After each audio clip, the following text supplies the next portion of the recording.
20,000 গুলি যদি একটা জায়গায় ফোটানো হয়ে থাকে, প্রত্যেকটা বিল্ডিং এর গায়ে তো তখন গুলির দাগ থাকবে। গায়ের লাল রং লাগিয়ে পড়ে আছে, যখন পুলিশ যে ডাক দিচ্ছে উঠে দৌড় মারছে। 2013 সালের 5 মে স্বাধীন বাংলাদেশের ইতিহাসের একটি কালো রাত। সরকার বাহিনীর গণহত্যা আর তৎকালীন ক্ষমতাসীন সরকারের নৃশংসতা দেখেছিল পুরো বিশ্ববাসী। অধিকার আদায়ের দাবিতে রাজপথে নেমে লাশ হয়ে ফিরে যেতে হয়েছিল সেদিন অসংখ্য মানুষকে। সেদিনের অভিযানে তৎকালীন সরকার প্রধান শেখ হাসিনার ভূমিকা নিয়ে বিভিন্ন মহলে রয়েছে গুরুতর অভিযোগ ও বিতর্ক। একই সঙ্গে তৎকালীন ডিএমপি কমিশনার বেনজির আহমেদের ভূমিকাও ছিল প্রশ্নবিদ্ধ। 13 দফা দাবি আদায়ে হেফাজতে ইসলাম সরকারকে 2013 সালের 13 এপ্রিল থেকে 23 এপ্রিল পর্যন্ত আলটিমেটাম দেয়। দাবি না মানায় 5 মে পূর্ব ঘোষিত ঢাকা অবরোধ কর্মসূচিতে দেশের বিভিন্ন প্রান্ত থেকে বিপুল সংখ্যক ওলামা মাশায়েখ ও সমর্থক রাজধানীতে সমবেত হন।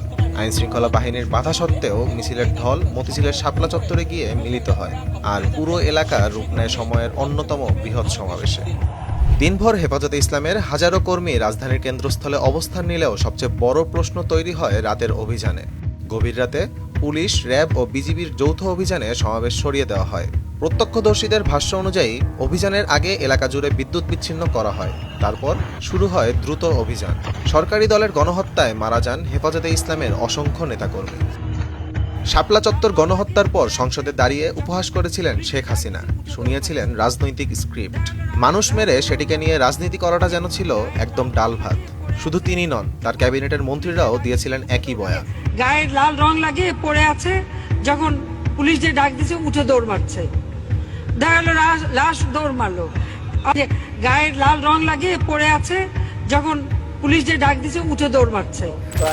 6th and 7th happened in front of television cameras of at least 23 television channels, and everyone in Bangladesh now has a mobile phone with cameras. Also, there were footage that shows that there were people who were lying down as if they were dead bodies, and when the police nudged them, they got up and walked away.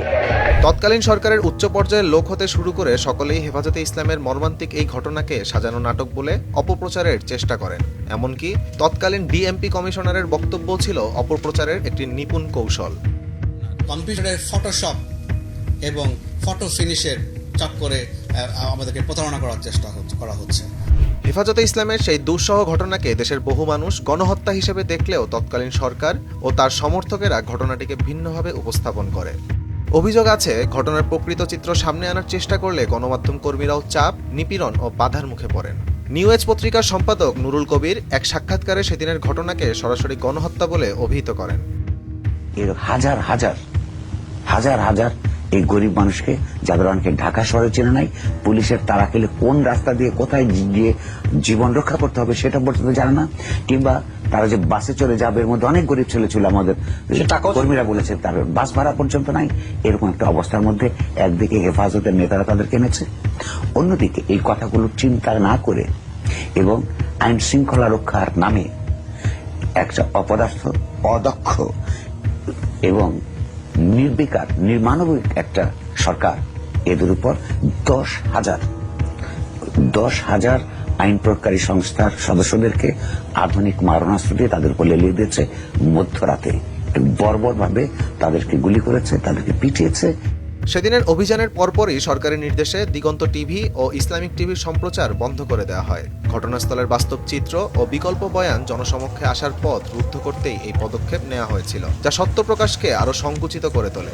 সত্য প্রচারের মুখে বাধা হয়ে দাঁড়ায় শেখ হাসিনার সরকার। 5 মে বাংলাদেশের রাজনৈতিক ইতিহাসে বেদনাবিধুর এক দিন হিসেবে স্মরণ করা হয়। সেদিনের অভিযান ছিল হেফাজতে ইসলামকে কঠোরভাবে দমন করার একটি পদক্ষেপ। তীব্র প্রতিহিংসা পরায়ণ হয়ে এই অভিযান চালায় শেখ হাসিনা ও তার বাহিনী। এমনকি ভারতের ইন্ধন রয়েছে বলেও দাবি অনেক বিশ্লেষকদের। আহমদ জামিল হক, নয়া দিগন্ত।